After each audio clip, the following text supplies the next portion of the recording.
Les coopératives jeunesse de service, dans le jargon CJS, sont un projet d'éducation à l'entrepreneuriat coopératif que nous avons ramené du Québec en 2013.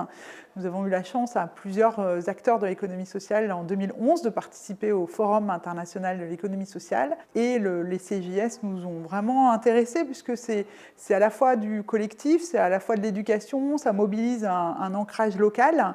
Et on s'est dit qu'on allait pouvoir essayer de les tester et les adapter à la sauce française. Donc c'est ce qu'on a fait en 2013. Une coopérative jeunesse de service, c'est un projet d'éducation à l'entrepreneuriat collectif basé sur un territoire. C'est des jeunes de 16 à 18 ans qui, le temps d'un été, vont monter leur entreprise coopérative et vendre des services ou des prestations et transformer cet argent en salaire.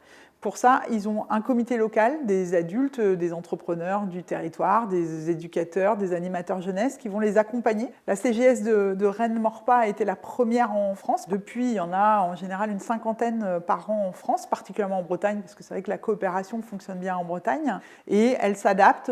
C'est un projet qui fonctionne aussi bien en milieu rural qu'en milieu urbain. Il y a plein d'impacts. Il y a des très beaux parcours de jeunes. La CGS, ce n'est pas la transformation totale, mais c'est peut-être un petit caillou dans un parcours et qui va donner de la confiance, de l'expérience professionnelle, du réseau. Il y a l'expérience, l'impact pour les animateurs, parce qu'on constate quand même que pour beaucoup, soit c'est des reconversions vers l'ESS, et c'est quand même une belle porte d'entrée, parce que là aussi, ils se sont fait un réseau avec d'autres animateurs, avec des entreprises de l'économie sociale et solidaire autour.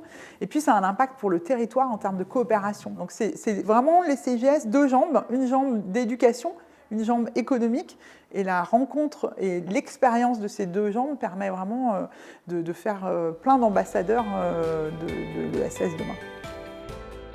Réseau solidaire reste en veille sur toutes les innovations sociales qui se font en France et a notamment vu chez nos amis nantais la box ESS qui existait déjà à Nantes. Et donc à partir de 2018, où j'ai été en stage là-dessus pendant 4 mois, Réseau solidaire a travaillé sur la duplication de cette offre, la possibilité, l'étude de faisabilité de cette duplication sur le territoire rennais, qui avait toute sa pertinence, notamment du fait que Réseau solidaire avait déjà un réseau, pour le coup, solidaire foisonnant. La box ESS, qui porte le nom de box ESS et moi, a pour vocation de développer l'économie locale alternative sur un territoire.